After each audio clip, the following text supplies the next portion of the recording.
É um prazer estar de volta. Senti muita falta do convívio acadêmico, do convívio com a sociedade. Sinto muita saudade do meu mestrado.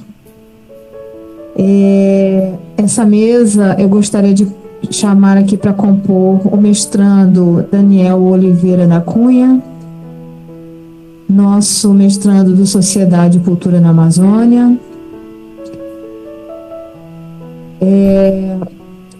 Dr. Jackson Hansen Marques, também doutor pelo Sociedade e Cultura, ele vai entrar online. Professor mestre também pelo Sociedade de Cultura na Amazônia, Orlando Melgueiro. E, infelizmente, o Babalorixá Antônio de Omulu não estará presente por motivo de falecimento de pessoa próxima. A nossa mesa ela vai falar um pouco a respeito da diversidade religiosa na Panamazônia.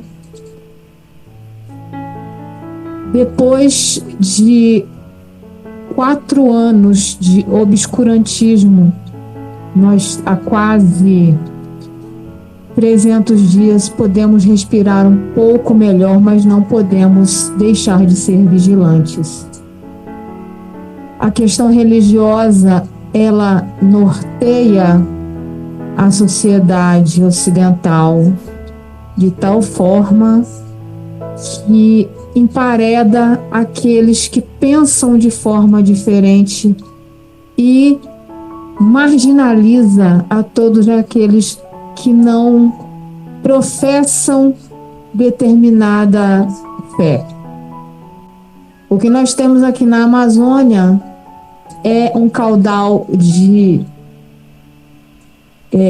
credos e fés de todos os tipos, que, por exemplo, de onde eu vim, que eu sou do Rio de Janeiro, eu nunca tinha ouvido falar em encantaria. Para mim foi uma dificuldade enorme entender o que era um encantado. E aí me deparo com Cabocla Mariana. Como assim, uma turca? Isso para mim, gente, foi um negócio realmente complicado, mas a gente aprende. Então eu gostaria de convidar os nossos convidados agora a colocar suas impressões e experiências a respeito do tema e que nós possamos ter bastante proveito a respeito disso e quem sabe futuramente pensarmos em algo voltado para essa temática de forma um pouco mais aprofundada, né, professora? Então é com prazer que eu dou início aqui à nossa mesa. Muito obrigado, professora. Eu cumprimento a professora Heloísa Helena, aqui em Manaus, professora Artemis em São Gabriel da Cachoeira. Cumprimento a mesa, meu nobre amigo Daniel. E nós estamos aqui no painel GT4, Diversidade Religiosa na Panamazônia e Caribe, numa episteme inclusa. Sou Baré, nasci em Cucuí, na fronteira com a Venezuela e a Colômbia, Alto Rio Negro. E a minha caminhada desde criança foi voltada para a curiosidade. O ser humano é curioso. E a curiosidade ajuda a gente a compreender o mundo como ela é. E eu me sinto muito feliz de conversar aqui numa mesa, não é bem redonda, mas na nossa mesa, a diversidade religiosa. Olha, é difícil compreender o que é uma cosmologia espírita para os povos indígenas, para os povos autóctones, ou seja, os parentes que estão ao redor do planeta, possuem no seu eu, no seu ego, na sua vida, a espiritualidade. Os povos indígenas têm isso por natureza.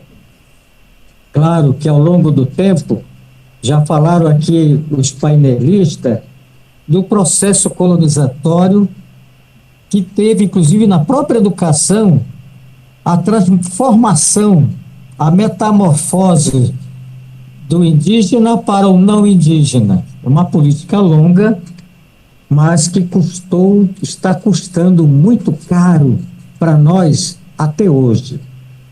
Então, a palavra cosmologia, ela tem uma ligação profunda com o espiritismo, com o xamanismo. E o espiritismo convencional, vou dizer aqui, me perdoe os espíritas presentes aqui na conferência, mas as linhas kardecistas e tantos outros sempre trabalharam mais para o lado evolucionista, enquanto que o xamanismo é o primitivo, como se fosse um retrocesso. Então, pelas leituras que envolvem agora toda uma ideologia evolucionista, os povos indígenas parecem que guardam em si não somente o medo de se expressar como indígena espírita ou, de outra forma, ele ser repreendido por trabalhar ou por ajudar ou por influenciar os parentes no mundo da cosmologia espírita. Então, eu queria dizer que tanto o espiritismo, tanto o candomblé, tanto a Umbanda, quanto outras igrejas, nós indígenas nós temos alguns traços em comuns, por incrível que pareça. Por quê? Porque nós lidamos com a natureza, fechamos com a natureza, vivemos a natureza, nós somos a natureza. Então, o que é comum para nós? Olha, é bom lembrar que quando se fala de indígena, nós estamos falando de xamanismo, estamos falando de pajés e tantas outras coisas. No fundo, nós somos muito próximos, por incrível que pareça. Então, a palavra xamã ele surge lá muitos anos, muitos séculos atrás, na região da Sibéria. Depois, os asiáticos trouxeram, segundo os teóricos, pelo Estreito de Bering, que ocupou no continente americano de norte ao sul. Mas são teorias. Mas, independente de qualquer teoria, eu quero dizer que xamã ou pajé nada mais é do que receptor de energia. Nós recebemos energia. Da onde que vem essas energias? Olha, primeiro, da nossa ancestralidade. O indígena que não tem ancestralidade, ele não é um cidadão completo. Falta alguma coisa. Falta a espiritualidade. É diferente de religião. É espiritualidade indígena. Ora, para que trabalhamos? Para a cura? E durante a cura, a premonição, sofremos a metamorfoses, mergulhamos no plano cosmológico e é lá que está a sabedoria, é lá que está a memória. É lá que nós estamos. Cerimônias, rituais, que os pajés ou os espíritas trabalham, na verdade, nós estamos trabalhando para alguém. Podemos mergulhar no inferno se é que existe, mas mergulhamos no mal para recuperar a saúde de alguém. É preciso fazer isso. Mas para fazer isso, não é muito simples. A gente percebe nos rituais momentos de êxtase. Eu estou falando de nós indígenas. De nós indígenas. Momento de êxtase, principalmente Yanomamis, e depois observei também nos Marubos e alguns lugares na Amazônia, que o pajé trabalha, o corpo em formas de espírito para conversar com os espíritos. Que espíritos? Pode ser espíritos humanos, espíritos de animais, quadrúpedes, espíritos de aves e tantas outras entidades. Você acabou falando no fundo das águas ou nas grandes terras firmes, por exemplo, a presença dos encantados. Convivemos com eles, trabalhamos com eles. Ou seja, há momentos em que o pajé é dominado, mas há momento que ele domina também as entidades. Isso é importante? É importante. Mas, meus amigos, minhas amigas, não é tão simples entrar neste mundo. O ritual de iniciação, na verdade, são provocações físicas. Os alimentos são restritos, as bebidas são restritos, o fumo, o tabaco são restritos, as ervas também são todos restritos. Quem conhece é o mestre. O mestre conhece e passa para aquele que está entrando neste mundo, pode ser por vocação, pode ser por chamado ou qualquer outro tipo que a comunidade queira, mas a priori já são pessoas como que predestinadas. Eu estou falando do mundo indígena. Outro fator importante, através do rito de iniciação, é que vem os sonhos. Sonhos por quê?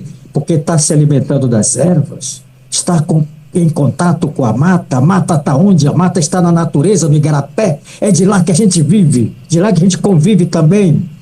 Ora, há momento de recolhimento para isso? Sim. Por exemplo, na Guiana holandesa, as pessoas que estão se preparando para pagelanças, eles se recolhem 24 dias. Em alguns lugares na Amazônia, 7 dias, 14 dias, 21 dias. Passamos 21 dias recolhido, inclusive eu mesmo. Olha, tempo de provação. Em alguns outros lugares, por exemplo, na Amazônia, é utilizado a ayahuasca, que é feito de quê? Dos elementos da natureza. Que elementos da natureza? Do cipó. Como é que é feito? É preparado. Tem segredo, professora, que a gente não pode mencionar.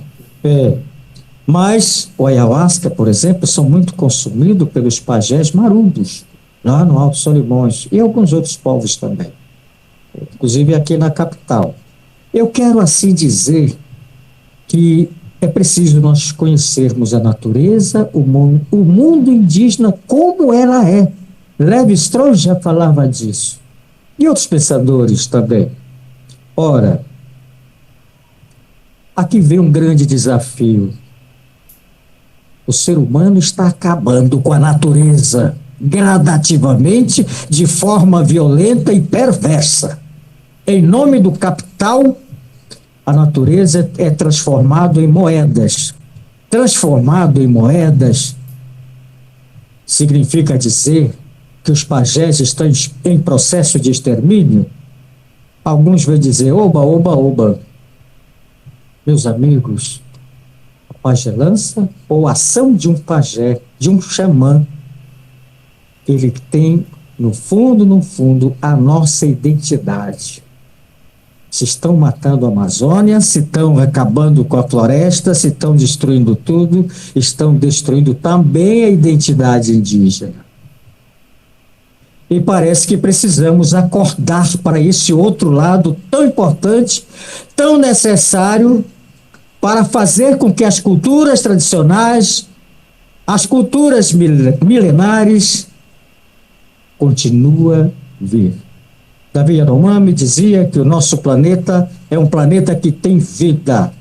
Está chorando demais. Davi dizia isso numa das viagens que a gente fez. Portanto, é preciso criarmos um mecanismo para que as teologias indígenas, espíritas, xamânicas permaneçam em pé. Muito obrigado, pessoal. Muito obrigado, professor. É revigorante ouvir essas palavras, porque faz a gente pensar na comunhão em que existe realmente entre homem, natureza e espiritualidade. Passo agora a palavra, então, para o mestrando Daniel, nosso mestrando aqui do Sociedade e Cultura. Muito bem, uma boa tarde a todos.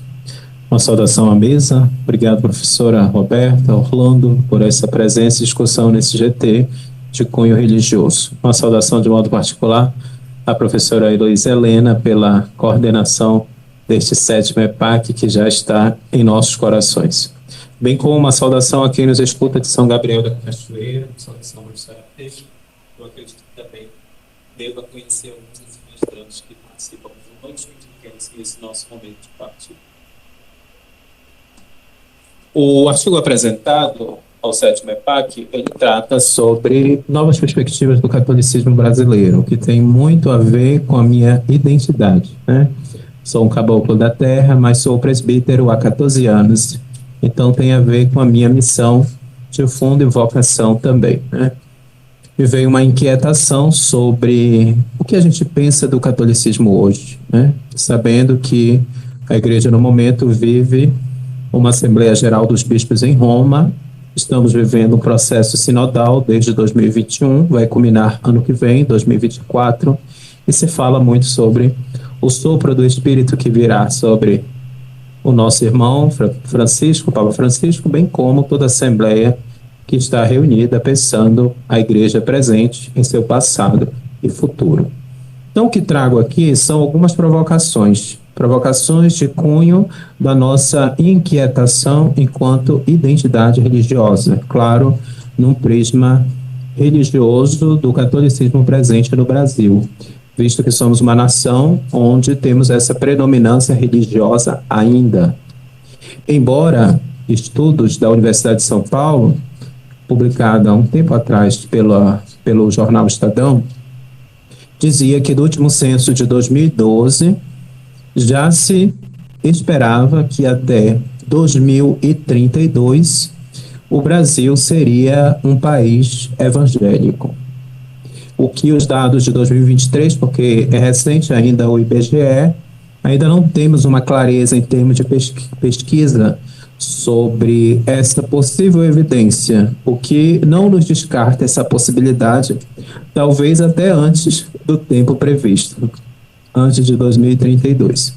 Então, o que eu trago aqui são algumas provocações intituladas Perspectivas do Catolicismo Brasileiro, que não são minhas, são hoje de um teólogo conhecido no Brasil, acredito que hoje o maior nome como teólogo e pastoralista, que é o Agenor Briguente, um doutor da Faculdade Jesuíta, da FAGE de Belo Horizonte, e ele começou com seu núcleo de pesquisa da sua universidade, a FAGE, indagações de cunho a conhecer e aprofundar o catolicismo brasileiro. Pode passar. Então, surge uma indagação que vem a partir daí, o chamado Padres Novos. O que seria isso, né?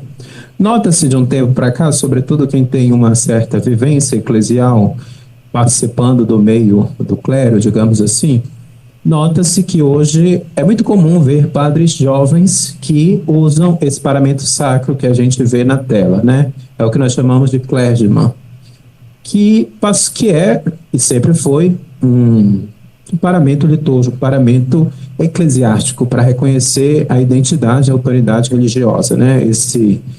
Esse velcro branco, digamos aí, que aparece ao colo do presbítero, né? E a imagem deste dito quadro novo de padres novos, assim chamados pelo Agenor Briguente, e dizendo que nós vivemos hoje um momento de um novo perfil desse novo clero. Um clero que traz mudanças significativas na prática pastoral e comportamental da igreja. Isso tem se tornado muito evidente. Portanto, é um modelo em que provoca novas características enquanto identidade e missão. E, inegavelmente, tem gerado algumas tensões no meio que nós conhecemos, né? Vou aqui tentar refrescar um pouco a memória dos presentes e também de quem nos acompanha em São Gabriel. Sobretudo nos anos 90, surge aqui a figura do padre Marcelo Rossi. Aqui em Manaus nós tivemos nosso irmão, porque eu também sou salesiano, o padre Sérgio Lúcio Alho da Costa, que promoveu a famosa novena de São José, que se realiza ali na Praça 14, né? O meu trabalho de pesquisa parte disso, né? Novena da Bênção de São José, da tipologia ao catolicismo, as perspectivas que se relê hoje. Envolve muitas questões de fundo, que também não temos o tempo oportuno para isso, mas para dizer que é a imagem do presbítero que nasce, né? A imagem do padre, bem como a imagem do padre Fábio, é o modelo de um presbítero novo, intelectual, podemos dizer assim, porte atlético, que está sempre na mídia e que conversa com multidões, né? Uma pesquisa recente dizia que só o padre Fábio tem muito mais seguidores do que a CNBB em si. Então isso nos faz pensar que instrumento eclesial de alcance há um presbítero em nome de uma instituição que rege toda a dimensão eclesiológica, digamos, da Igreja do Brasil. Isso sem falar em outras influências que se tornam muito comuns, né? O padre também tem, de certa forma, sobretudo esses que estão na mídia, deslocado essa presença meramente do simbolismo religioso para a dimensão de influenciar pessoas a partir da sua presença no uso das mídias. O padre Sérgio, o padre Fábio não é o único. Poderíamos aqui dizer inúmeros nomes, exemplos disso, mas é talvez o nome mais visível que nós conhecemos. Em cima disso, né, e aqui eu me detenho a falar um pouco sobre a pesquisa deste pastoralista, porque o artigo versa sobre isso. Este pastoralista chamado Agenor Briguente, portanto, ele começa um estudo a partir desse núcleo de pesquisa docente da FAGE, indagando o clero brasileiro. Então, em 2001, vou avançar aqui, porque surge esse livro chamado O Novo Rosto do Clero, de autoria dele, com o seu núcleo de pesquisa, em 2021, onde tenta estudar a imagem desse dito novo presbítero. E aí evoca uma série de questões que trazem também uma série de indagações a respeito do posicionamento eclesiástico destes presbíteros. Neste ano, 2023, ele lançou, em conjunto com toda a sua equipe, esse outro livro chamado O Novo Rosto do Catolicismo Brasileiro, onde foram indagados membros do clero, leigos, religiosos e também um estudo a partir do perfil dos padres novos. Pode voltar, por favor, o slide? Nessa pesquisa, Agenor Briguente, portanto, faz uma pesquisa em todo o Brasil, em todas as nossas 5 regiões. Manaus é uma das dioceses consultadas, inclusive, onde se obteve o maior número de respostas, cerca de 104 participantes participaram dessa pesquisa.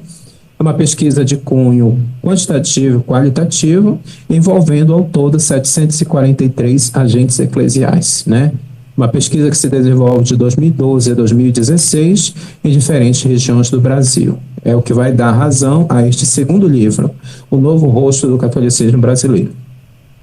A partir disso, o que eu trago aqui são alguns elementos que já nos chamam a atenção a respeito dos resultados da pesquisa, para dizer que há sim perspectivas a respeito desse clero ou desse catolicismo que vivemos hoje. Uma primeira, digamos assim, um primeiro resultado já evidente na obra é que se forjou, portanto, uma nova geração de padres no Brasil. E isso traz consigo uma preocupação de caráter prático, pastoral, que diferencia, por exemplo, as necessidades e os desafios do século XXI. Uma sociedade capitalista, uma sociedade do bem-estar, uma sociedade onde conjuga o bem-estar espiritual na busca da satisfação interior. E aí poderíamos descrever uma série de elementos que tornam presentes isso. Em Manaus tem se tornado comum o crescimento das novenas a nível de paróquias, cada uma devotada aos seus santos, mas onde ao interno de uma liturgia que celebra de diversos modos a maneira de entender a sua religiosidade, trazendo muito da piedade popular e às vezes fazendo um misto do ponto de vista teológico, onde realmente o que se celebra vai para além da presença do divino, mas que evoca toda uma piedade ao entorno do mistério celebrativo.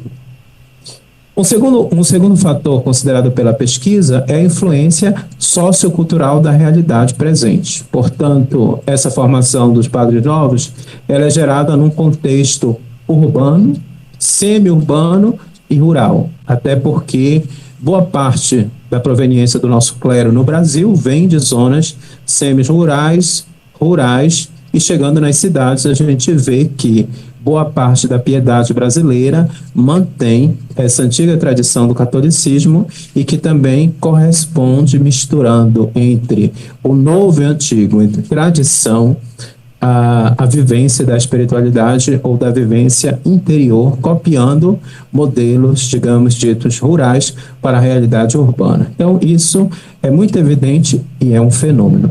Basta ver como é reinterpretada as festas religiosas na cidade.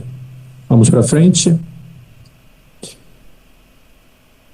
O livro, sobretudo este último, chamado Novo Rosto do Catolicismo Brasileiro, ele parte de duas perspectivas que eu acredito são, pelo pesquisador Geno Briguente, muito concretas. Ele constata duas percepções. A primeira é a chamada evangelizadora libertadora, que isso evoca o período antes do Concílio Vaticano II, onde se constitui um modelo de padre e de mentalidade, né? Que, portanto, vai destacar a maneira como se evangeliza, como se trabalha e como se constitui esta prática. É uma evangelização, portanto, dita pluralista e também que ressalta um compromisso social a partir dos povos, né? Eu falei antes do concílio, mas na verdade é um momento pós-conciliar. E a gente percebe que aqui é fortemente marcado pela tradição que acontece a partir das conferências latinas, Medellín, Puebla e América Latina. Um segundo modelo é o modelo institucional carismático, né?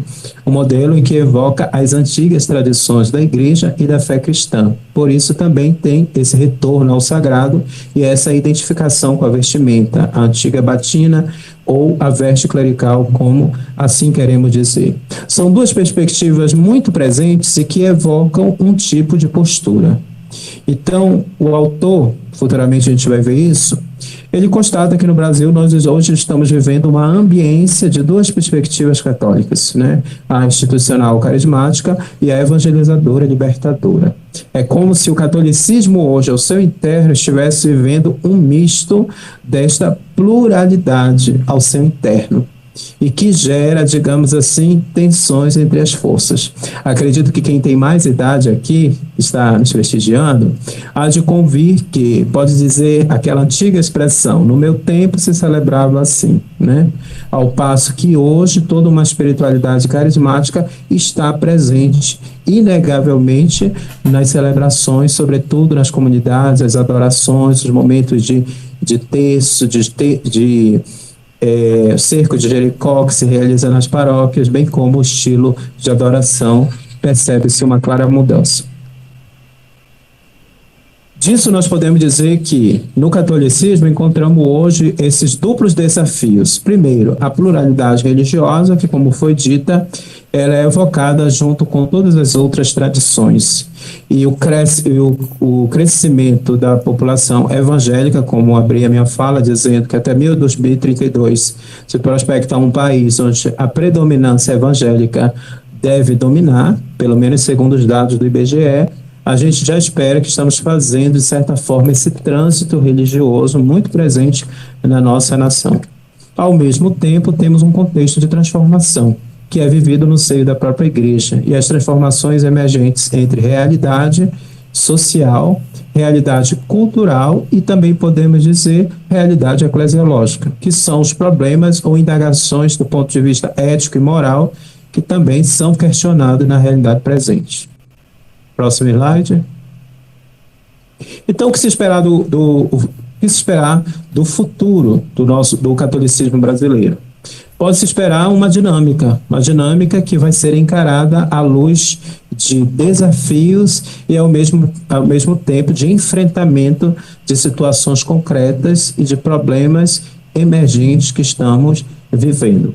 Quem pôde acompanhar o início agora do Sínodo teve as chamadas 5 dúvidas apresentadas ao Papa Francisco. Grande parte eram dúvidas de cunho gerencial, administrativo, mas também do ponto de vista ético e moral, para saber realmente que posicionamento terá Francisco. Ou terá um procedimento, uma postura, digamos assim, liberal, como é vista por alguns, ou a ala mais conservadora da igreja continua esperando um posicionamento muito tradicionalista e talvez sisudo, fechado, quando questionado questões de ordem, digamos assim, de atendimento à vivência do catolicismo e os seus desafios hoje. Concluindo, o que a gente pode observar e, sobretudo, ponderar sobre essas questões? Primeira conclusão pode passar, Ita, é realmente a constatação de que temos, sim, uma ambiência de perspectiva do catolicismo entre evangelização e libertação e o modelo institucional carismático. Isso é fato, é constatado. E o livro, bem como a pesquisa, nos dá esse embasamento para dizer isso.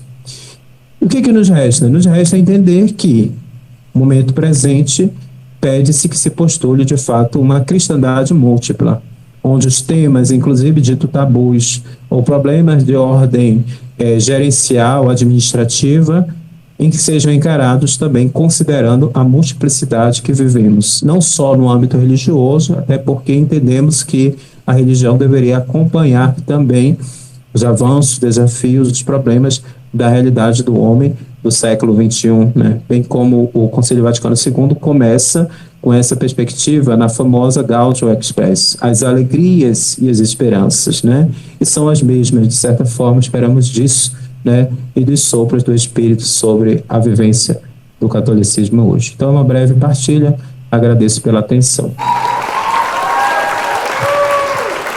Muito obrigado. Será que o Dr. Jackson consegue entrar? Não está na lista? Não está presente. Então, professora, nós vamos dar continuidade sem ele, né? Eu acredito que nós tenhamos, dentro da perspectiva amazônica, a possibilidade de mostrar que é possível conviver e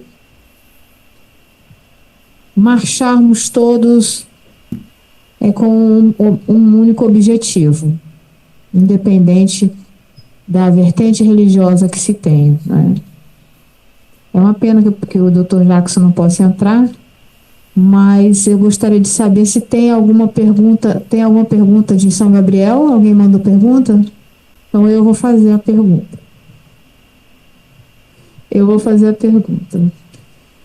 Primeiro, professor Orlando. Professor Orlando, considerando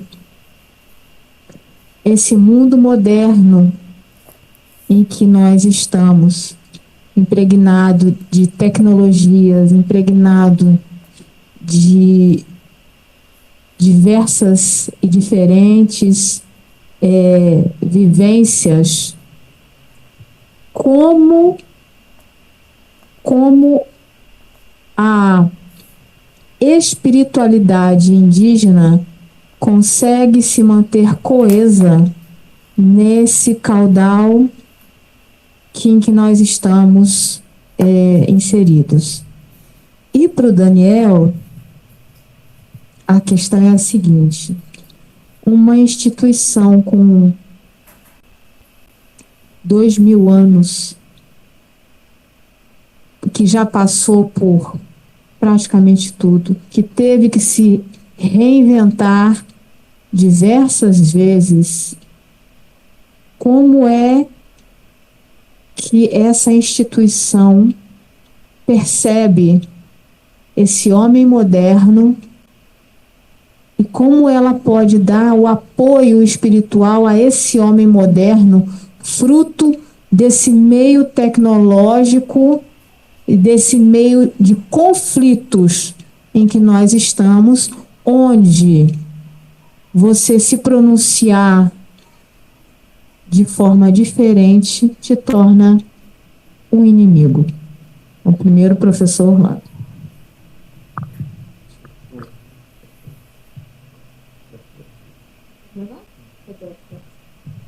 Professora Roberta, demais pessoas presentes neste palco e também o povo de São Gabriel da Cachoeira.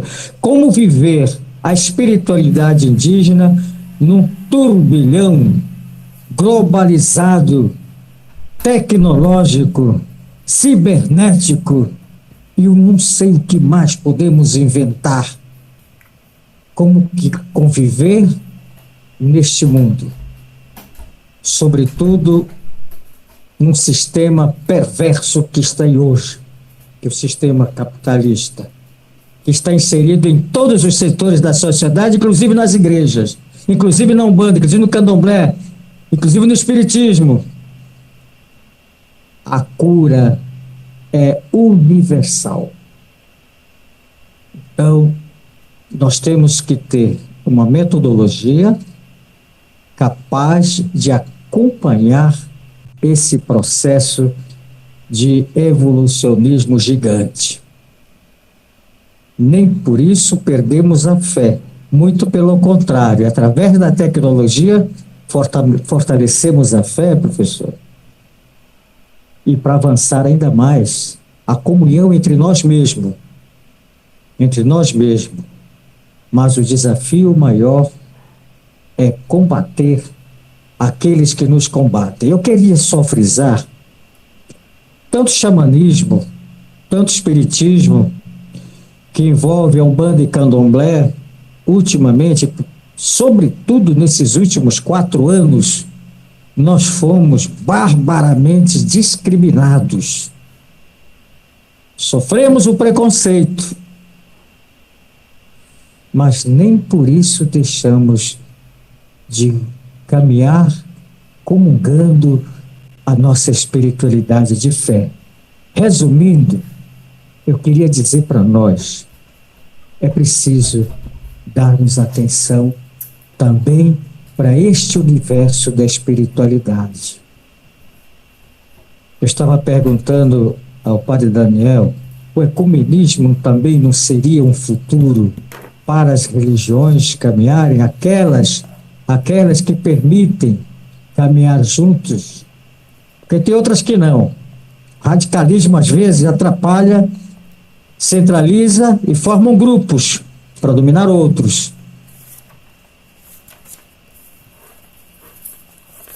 Cara, principalmente os pentecostais, uma doutrina pesada e que serviu de uma grande indústria de campo eleitoral nesse país nesses últimos tempos. Eu acho que é preciso caminharmos, Daniel, professor, de mãos dadas rumo à paz, porque todas as religiões buscam a paz porque o Deus é único, ele é universal.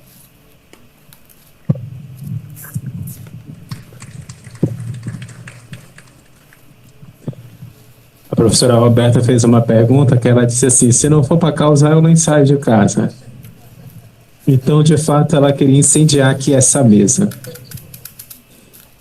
De fato, né, eu acredito que a história da igreja é uma história de muita luta, superação, resistência, erros e acertos. E digo isso não só porque eu sou membro do clero, mas é porque acredito que é a reprodução da vida humana, né? Se tem uma coisa que eu gosto nas orações eucarísticas é quando a gente diz assim, essa igreja santa e pecadora. Isso não é para justificar nenhuma falha, muito menos ao longo da história do que já vivemos, né? Mas eu trago presente, eu gostaria de responder assim, que o sínodo, como ele foi pensado, o sínodo presente, é prova muito grande de uma sinodalidade, que é um termo para a gente um tanto novo.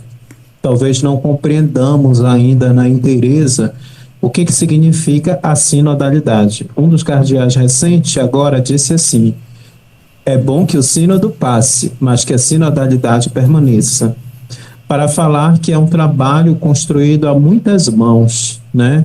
E que o caminhar da igreja não pode mais ser pensado de uma forma, muitas das vezes, centrada, ainda na figura do Papa, né? Com todo o respeito que ele tenha. E isso já são algumas provocações teológicas que se discute sobre isso, né?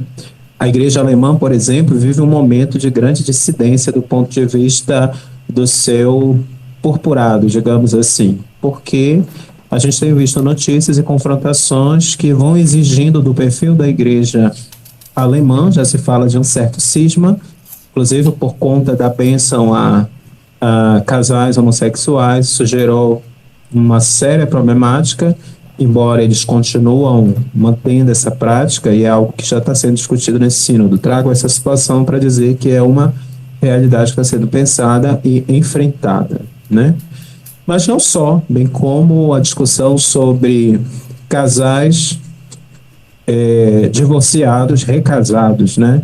Dizem que essa é uma problemática que a igreja mesmo já deveria ter sido superada. Na Amor de Letícia, escrita pelo Papa Francisco, ele já traz um posicionamento, inclusive, muito mais progressista em relação a essa perspectiva, né? Um cardeal famoso de Milão disse, mais de 10 anos atrás, e aí pode gerar uma polêmica, dizendo que o sacramento do matrimônio não deveria, na verdade, ter entrado na categoria de sacramento, devido a tantas situações de divórcio que estão presentes e as fragilidades que há no matrimônio, que a gente não pode simplesmente inviabilizá-las, né? Digamos assim que essas são duas provocações. Mas eu gostaria de responder essa sua bela provocação a partir de um livro que é do Milton Bonder, um rabino, que escreveu um livro anos atrás que virou um best-seller chamado A Alma Imoral. E este rabino disse uma coisa muito verdadeira, né? E diz que a alma imoral, a alma humana, ela é imoral, para falar das nossas fraquezas, dos nossos pecados, mas que ao mesmo tempo ela confronta, conjuga a dimensão de ética, moralidade e felicidade. E por isso ele vai dizer que o ser humano, ele continuamente vive um conflito entre tradição e transgressão. A tradição seria manter os valores, aquilo que consideramos o bom, o belo. E, ao mesmo tempo, a transgressão seria aquilo que faz provocar viver o novo. E que é necessário em toda a sociedade. Porque, afinal, se ninguém se propõe a fazer o novo, como vamos descobrir outros horizontes, né? Então, é um livro extraordinário, de cunho muito filosófico, mas que acredito que nos faz pensar sobre todo e qualquer desafio. Não existe desafio superado se não há em nós o desejo de vencê-lo, né? Então, acredito que a gente parte dessa perspectiva até para analisar as questões presentes. O ecumenismo é um desafio, mas pergunte, qual é a igreja que está aberta ao desafio? Então, assim, temos inúmeras questões de fundo e que preocupam a existência humana enquanto ser a se realizar, mas os desafios são inúmeros a responder. Mas eu vejo que as provocações presentes, elas já nos percebem que a janela aberta requer muito mais do que posicionamentos fechados e circunstâncias reservadas a certos contextos, né? O mundo de hoje vai se tornando cada vez mais plural e é preciso que saibamos dialogar com cada realidade. Para não me estender, eu paro aqui, professora. Obrigado. Bom, então, o professor Jackson não vai entrar. Acho que podemos, então, professora, dar por encerrada. Na ausência do Babalorixá, eu, como umbandista, saúdo a todos. Motumbá, Mucuyu, Colofé, Axé. A bênção dos mais velhos, saúde, paz e bem aos mais novos, que os orixás nos acompanhem no nosso caminho de volta para casa, que estejamos todos em paz. Muito obrigado, professora, obrigada pelo convite. Foi um prazer e uma honra estar com vocês aqui.